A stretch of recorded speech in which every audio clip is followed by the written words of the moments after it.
नमस्कार मित्रांनो. आज जे काय आपल्या गावामध्ये घडतंय ते विकासाच्या नावाखाली विनाशाकडे चाललंय. आपल्या जमिनी, जे आपलं आयुष्य आहे ते सरकार MIDC सारख्या कंपन्यांना विकण्यास भाग पाडतंय. आपल्या गावचे काही लोक आहेत जे कंपनी येण्यासाठी समर्थन करतायत. मी त्यांना सांगू इच्छितो, अजूनही वेळ गेलेली नाही आहे. आपण एकत्र येऊन MIDC सारख्या कंपन्यांना हद्दपार करू. आज जर आपण एकत्र आलो नाहीत तर आज एक MIDC आली आहे, उद्या दुसरी MIDC येईल, परवा तिसरा कुठला प्रोजेक्ट येईल. असंच चालू राहिलं तर आपल्या गावाची बर्बादी होणं निश्चित आहे.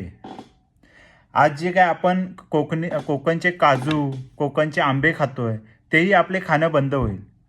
कारण एवढा प्रदूषण होईल की तुम्ही कुठल्याच गोष्टी व्यवस्थित बनवून खाऊच शकत नाही. हे MIDCमुळे झाडं तोडली जाणार आहेत, भूजल कमी होणार आहे आणि आपल्या निसर्गावर देखील मोठा परिणाम होणार आहे.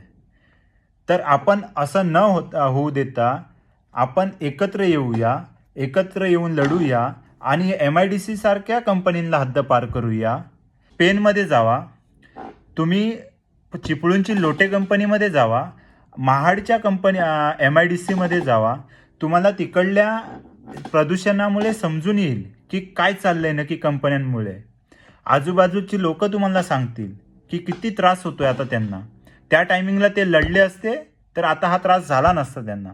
आपल्याकडे टाईम आहे, आपण अजून पण लढू शकतो, अजून पण ती कंपनी रद्द करू शकतो. म्हणून म्हणतोय सर्वांनी एकत्र या आणि हा लढा लढूया. नाहीतर आपली हालत चिपळूणच्या लोटेसारखी होईल आणि पेनच्या MIDC सारखं होईल.